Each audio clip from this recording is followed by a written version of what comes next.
WWE announced that SummerSlam 2026 will be taking place in Minneapolis, Minnesota at the US Bank Stadium. Not only did they reveal the 2026 location without knowing where they're going for SummerSlam 2025, but it'll mark the first time that the biggest party of the summer will be 2 nights. The news came after there were long-standing rumors that Minneapolis would get WrestleMania 41, only for WWE to announce Las Vegas as the location. It seems like WWE came to some sort of compromise, but it also likely means that Minneapolis may never get WrestleMania. Why, you ask? One reason: the weather. For some context, WrestleMania 40 took place in Philadelphia in an open-air stadium, and fans in attendance complained about how cold it was. In an interview with Sports Business Journal, WWE CEO Nick Khan said that we're not going to see a WrestleMania happen in cold weather ever again. With Minnesota having an average temperature of 45 degrees Fahrenheit and 7.2 degrees Celsius in April, it seems to be a clear indicator that they may never get WrestleMania, even if US Bank Stadium is indoor and temperature control should be possible.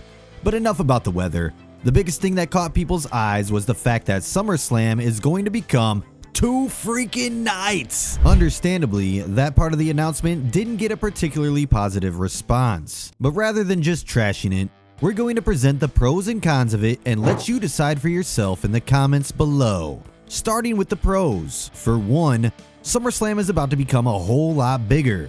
There has always been quite a gap between WrestleMania and SummerSlam, with the biggest party of the summer being a distant second place in terms of importance and prestige of WWE's premium live events. Just like the 2-night WrestleMania, this is going to give the opportunity to a lot more superstars on the roster to have featured matches without being too affected by the runtime. We're certainly not going to get the 4 to 5 hour SummerSlams that we have in the past. It also means that we can have separate World Championship matches for the men and women on 2 nights, which is exactly why we got to see instant classics like Bayley vs. Io Sky this year, Rhea Ripley vs. Charlotte Flair last year, and so on. It also gives WWE the incentive to make matches as big and interesting as possible, which could mean an even greater effort in creating memorable stories. It also leaves a spot or two for major megastars like The Rock to return and have marquee matches. Now to the negative side of things. You're going to notice that the long-term, big picture implications of the cons have a lot more weight. WWE making SummerSlam 2 nights is just a representation of a clear strategy that every major media company in the United States is taking: to push for content. Everything is content. Have you ever noticed how you've probably seen quite a few movies on Netflix, but you barely remember them the way you would a theater experience? WWE is kind of risking doing that to their fan base. Netflix and other streamers are well aware that more often than not, movies and shows serve as background noise while people are checking their phones or doing other things. WWE, especially with the big $5 billion Raw Netflix deal, could possibly pivot to the direction of creating content catered towards serving as background noise while people are on their phones. We're aware that WWE has been red hot for the past couple of years, but that direction could change considering the number of people who are now in charge under the big TKO umbrella. 2 nights of SummerSlam can potentially lead to a bit of a burnout from WWE programming, with viewership potentially taking a dip after because of it. Also, it takes away how special WrestleMania is being 2 nights.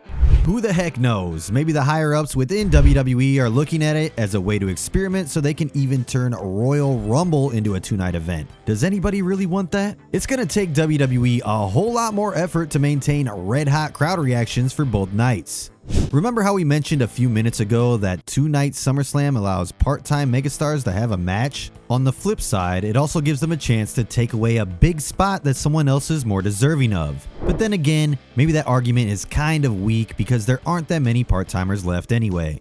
Overall, it seems like the cons of the 2-night SummerSlam have more consequences than the pros. Sure, we're going to constantly hear about WWE having the highest viewed, highest recorded gate ever for a SummerSlam, but what does that really matter to the average fan watching on their laptop or phone from places like Germany, South Africa, Chile, or India? SummerSlam has historically been a clear number 2 to WrestleMania, and it should remain that way. If WWE wants to keep WrestleMania as the grandest stage of them all, then they need to restrict it to being the only show a year with 2 nights, and the only show with that level of spectacle and aura. There's no need whatsoever to have big shows like SummerSlam and Royal Rumble become as big or feel as big as WrestleMania. WrestleMania is WrestleMania for a reason.